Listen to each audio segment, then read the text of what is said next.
இட்லி தோசைக்கு ஏற்ற சும்மா கமகமன்னு மணக்கிற புதினா சட்னி ரொம்ப சிம்பிளாக டேஸ்ட்டாக எப்படி செய்யலான்னு தான் பார்க்க போகிறோம். நான் Subhashree. Welcome to Subha cookery. இப்போ ஒரு கடாயில் 1 டேபிள் ஸ்பூன் அளவுக்கு ஆயில் சேர்த்து ஆயில் நல்லா காஞ்சதுக்கப்புறம் 2 டேபிள் ஸ்பூன் கடலைப்பருப்பு, 1.5 டேபிள் ஸ்பூன் உளுத்தம்பருப்பு சேர்த்து இது நல்லா எல்லாத்தையும் வறுத்து எடுத்துக்கோங்க. கடலைப்பருப்போட அளவு அதிகமாக இருக்கணும், உளுத்தம்பருப்போட அளவு கொஞ்சம் குவான்டிட்டி கம்மியாக இருக்கணும். இது எல்லாத்தையுமே இந்த அளவுக்கு பொன்னிறமாக வறுத்து எடுத்துக்கோங்க. இந்த அளவுக்கு வறுத்தா போதும். இப்போ இதை ஒரு பிளேட்டில் நான் மாற்றிக்கிறேன்.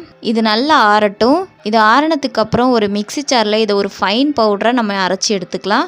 இப்போ அதே கடாயில் கொஞ்சமாக ஆயில் சேர்த்து ஒரு 3 பச்சை மிளகாவை இது போல் கட் பண்ணி சேர்த்துக்கோங்க. 3 வரமிளகாய், ஒரு 7-8 பல் பூண்டு, ஒரு 2 வெங்காயத்தை இது போல் ஒன்றும் பாதியமாக கட் பண்ணி சேர்த்துக்கோங்க. சேர்த்து இது எல்லாத்தையுமே நல்லா வதக்கி விட்டுக்கோங்க. பச்சை மிளகாவை இது போல் கட் பண்ணி சேர்த்துக்கிட்டா தான் எண்ணெய் தெறிக்காமல் இருக்கும். இது எல்லாம் நல்லா வதங்கினதுக்கப்புறம் நம்ம ஒரு பிளேட்டில் இதை மாற்றி வச்சுட்டு இதை நல்லா ஆற விட்டுடலாம். இப்போது ஆறின உளுத்தம்பருப்பு கடலைப்பருப்பை இதை நம்ம மிக்ஸி ஜாரில் விட்டு ஃபைன் பவுடராக நம்ம அரைச்சி எடுத்துக்கலாம். இந்த அளவுக்கு அரைச்சா போதும். இது கூடவே நம்ம ஆற வச்சுருந்த வெங்காயம் மிளகாவை நம்ம இது கூட சேர்த்துக்கலாம். சேர்த்து கொஞ்சம் தண்ணி விட்டு இதை நம்ம அரைச்சி எடுத்துக்கலாம். இப்போது நம்ம வெங்காயம் கடலைப்பருப்பு இது எல்லாத்தையும் சேர்த்து இந்த அளவுக்கு அரைச்சிக்கிட்டா போதும்.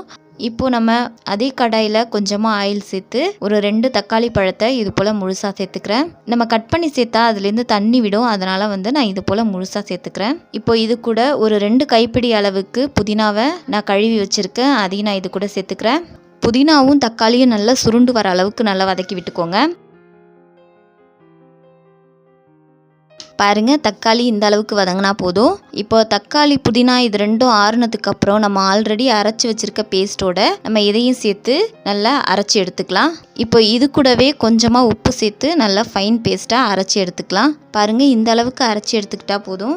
வாங்க இதுக்கு ஒரு தாளிப்பு கொடுத்துக்கலாம். கடாயில் கொஞ்சமாக ஆயில் சேர்த்து 1/2 டீஸ்பூன் கடுகு, ஒரு வரமிளகாவை இது போல் பிச்சு சேர்த்துக்கோங்க. இது நல்லா பொரிஞ்சதுக்கப்புறம் நம்ம அரைச்சி வச்சுருக்க இந்த பேஸ்ட்டை நம்ம சேர்த்துக்கலாம்.